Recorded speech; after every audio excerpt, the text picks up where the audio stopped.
Hello, this is Dr. Prashant from Thinkers Unlimited, and welcome everyone to a new episode.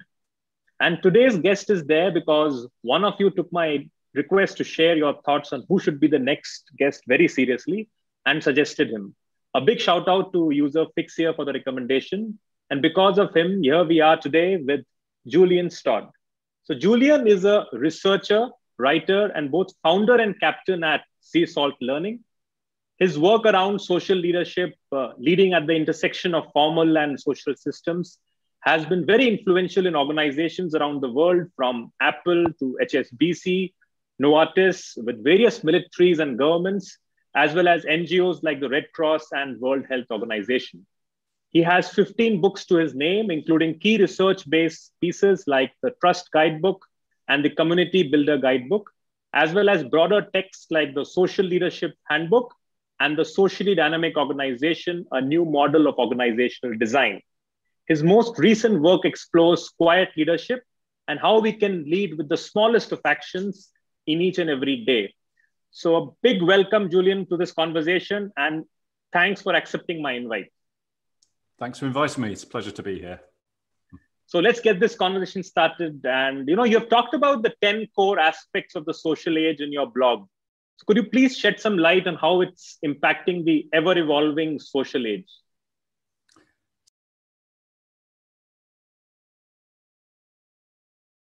So I use that term, the social age, to frame and contextualize all of my work. And within it, there are probably a couple of key areas that we can consider.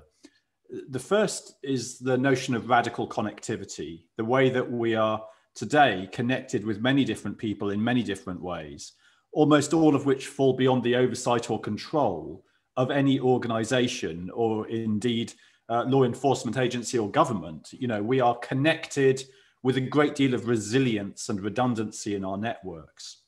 Now, that connectivity isn't just about the number of friends we have on Facebook. It's about our potential ability to access information and to make sense of things collectively.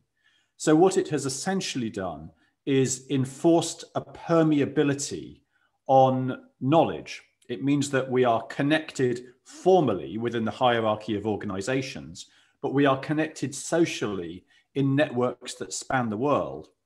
And crucially, not one network, but many networks. So in my work around communities, we see that people describe on average that they believe they are a member of at least 15 different communities, which help them to be effective. And that word effectiveness is important because most of us seek to be more effective. And indeed, many of our organizations want us to be more effective. But perhaps an increasing amount of that knowledge and capability sits within the way we are within our communities. So radical connectivity is a key notion of the social age. Another key notion would be the democratization and indeed diversification of technology. So we've moved away from the notion of technology as infrastructure that was owned by organizations into the idea of technology being distributed and democratized, and indeed often rapidly disposable.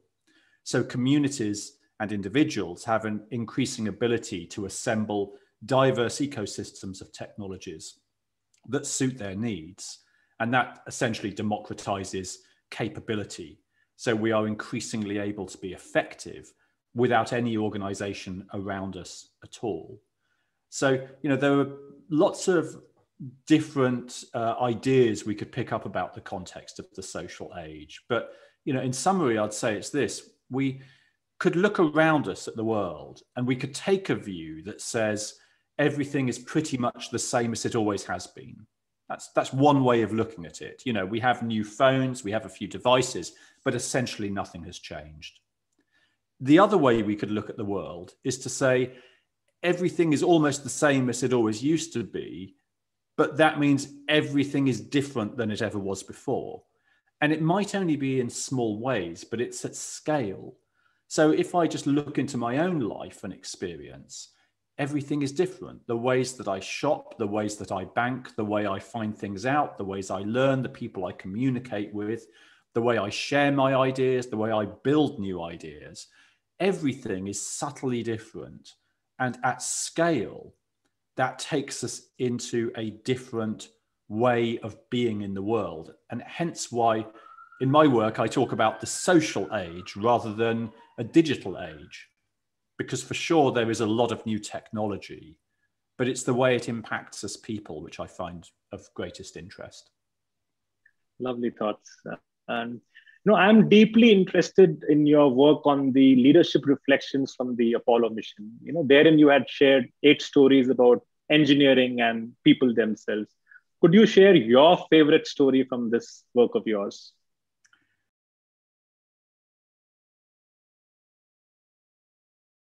Yeah, leadership reflections from Apollo, I published because I've always been fascinated with the story of the Apollo mission and the moon landings. And it came back into my mind recently because Michael Collins, the third of the Apollo astronauts, the one who remained in orbit around the moon, just died earlier this year. And the story of Apollo is one of magnitude and magnificence. It's a story made up of millions of parts. The Saturn V rocket is the most complex machine ever built by humans. The notion of 400,000 people working towards the moment when Neil Armstrong put his boot upon the moon. But the story that I enjoyed most of all is a very personal story. And it's a story of how each of the astronauts, as they were training, were often put in charge of or oversight of different aspects of the program.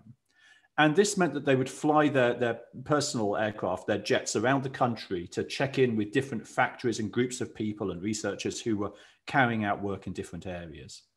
And Buzz Aldrin describes how they would go to a factory where women, and it was typically women, seamstresses, were stitching the fabric of the spacesuits. And when they visited those places, they'd make a point not of going and speaking to the managers and the dignitaries. They would try to walk on the floor, on the shop floor, and meet real people. And they would talk to them about the project, but they'd also talk to them about their families and their children. And we'd say how we're going to fly home and go for a barbecue with the neighbors. And he said, we did this because, come Friday afternoon, when you're doing this intricate bit of sewing on the elbow of a spacesuit, and you drop a stitch or you make a mistake. He didn't want them to think about when they were going to clock out or about the pressures of the project or the penalties of mistakes. He wanted them to think about Neil or Buzz or Mike and think of them as humans and think, I'll take the time to make this right. I'll take the time to make a difference. And it really illustrated how we can look at systems through different lenses. We can look at it as a matter of complexity, as a system with these 6 million parts that had to come together in the right way to land that person on the moon. Or we can look at it at the level of people and the human connections we have with each other. That's a very personal and a wonderful story. So you have written a lot about the landscape of trust. How do you think we can develop trust in organizations in this current age? And many organizations, currently are grappling, not being able to do a great job at it. What would be your advice to them?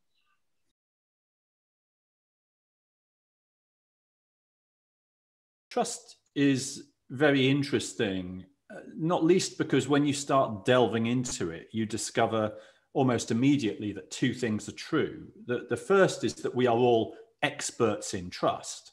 And the second is that we all mean something slightly different when we talk about trust. So we're sort of experts in the thing that we understand, but when we transact it between us, somehow things can go amiss or go wrong. So much of my own work has been to try to sort of understand that, hence why it's called the work is called the landscape of trust, to imply it's not one location, it's a broad landscape, and each of us may inhabit or be able to see a different part of it. So, to understand how trust is built or how it goes wrong is to consider some of the different ways that it is held. So it is often, but not exclusively, built over time. It's typically described as being held within implicit rules rather than explicit ones. And to state something rather obvious, it's usually held between people. And yet we also talk about the trust we have in the organization that we work for. The final aspect, which is important, is to understand that we are perfectly able to hold multiple and conflicting things to be true at the same time. So essentially, trust is contextual. So we might say, at the moment in this meeting, I trust the people around me and I trust the organization that I'm in. But later today, even with some of the same people in a different context, I may not trust them or the organization at all. So we live in this sort of complex, multi-layered environment. The things I've written about in the Trust Guidebook as ways of building trust are often about being explicit about things which are implicit. So being clear, being open, being honest about what we see around us. Also being clear when we have to take difficult decisions or actions. Trust doesn't directly correlate with sort of personal benefit and gain, but it does correlate with authenticity of leadership. So if a leader is authentic and carries out difficult actions, they may still be trusted. But if they are disingenuous or hide away their reasoning or are deemed to be inauthentic, then they often won't. And I guess in many ways that's stating the obvious. We overwhelmingly are attracted towards authentic storytellers, people who wear their heart on their sleeve, people who we see as human and connected to us.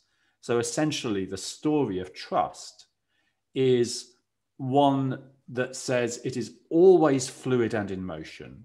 So we will never achieve this pinnacle of trust and be there forever.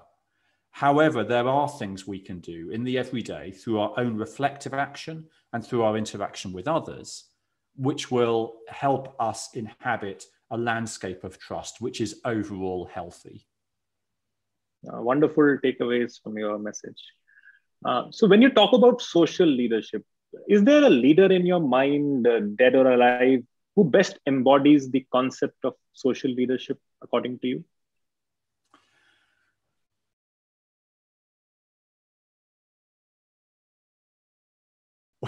This is always a difficult question, and I should probably start with the negative examples. So, quite often when I'm at conferences or events, people will come up to me and say, well, isn't it possible that someone like Hitler was a social leader because he had a big following and he seemed to, generate this social movement? And of course, they're absolutely right. Social leadership simply describes reputational authority almost held through the invested trust and action of others.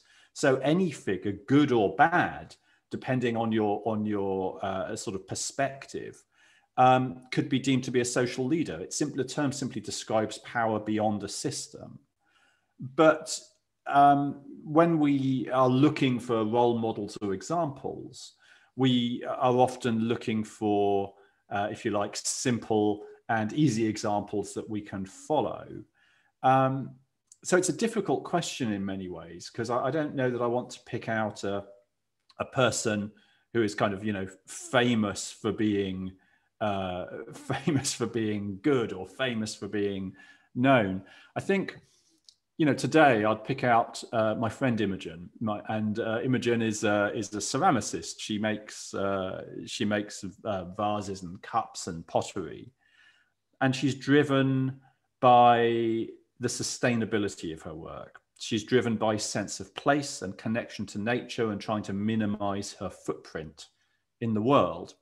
So she worries about the carbon footprint of her action. She worries about posting things to people because of moving from local to global. And she'll tell me off when I say this, but I don't hold her up as an example because she is inherently a good person. I hold her up as an example because she is striving to do better, and being reflective in our actions is probably the most important thing, rather than holding a notion of perfection. In fact, in some of my most recent work around quiet leadership, where I look at humility, we see people describing humility in those very terms. They don't look for people who are perfect as humble leaders. They look for people who are both self-reflective, but are also constantly reaching out and seeking feedback. And they describe it as a very active process of reflection. And a strong social leader, I think, would be somebody who is engaged in those actions over time, not as one quick fix, but as a matter of ongoing reflective practice. A lot to learn, I think, from your example.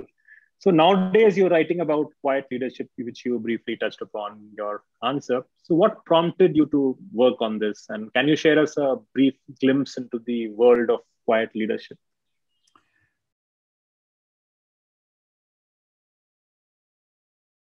Yeah, quiet leadership is an idea that came to me because, much of my work ends up in big organizations at scale. So we talk about programs, and we talk about change, and we talk about grand social aspiration to do better and be better. But of course, practically speaking, culture is formed through our actions every day. The way that you and I are with the people around us today at 3 o'clock in the afternoon is kind of really what matters. So I initially started exploring aspects of quiet leadership 7 or 8 years ago in some very early work about social justice and around humility. But now I describe it as leadership through the smallest of actions.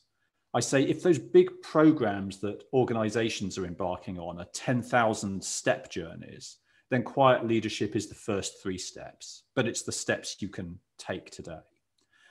And I'm just actually finishing off this week the book that goes with this work, but built out of the research. And it looks at 4 aspects: humility, kindness, fairness, and grace.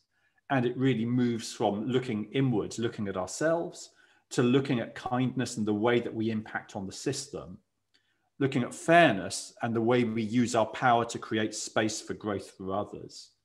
And grace is almost the most interesting notion. It's about letting things go of ideas or beliefs or things that keep us trapped in the past. So it describes a very fluid and dynamic and experiential model of leadership, held in the smallest of actions, held in the things that you can do today. So it's been interesting for me. It's brought together 4 different bodies of existing work in a new iteration.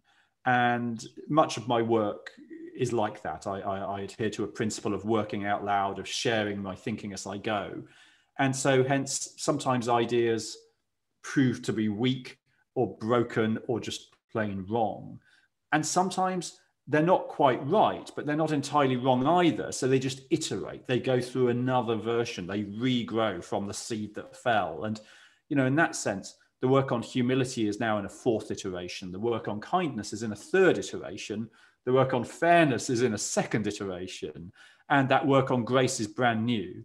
So the only thing I ever feel when I finish a book, and I say this week I'm sort of just in the final act of editing to finish it. When you finish a book, it only ever tells the story of yesterday. Your thinking inherently moves on. So in that sense, books are like Polaroid pictures of what you used to think. So, our own practice, I guess, relating back to that notion of social leadership, is of constant reflection and updating, not being trapped by the ideas of yesterday. Look forward to reading this book. And thanks, Julian, for sharing such wonderful insights with all the viewers. And I'm sure they would be as enthralled as I am. More power to you and your pursuits. And thanks to all the viewers for all the encouragement, and look forward to more of it in the form of likes, shares, comments, and subscription to the channel. And until we meet again, stay safe. And thanks once again, Julian. Thanks a ton. See you again. Bye-bye. Right. Thanks then. Bye-bye. Bye.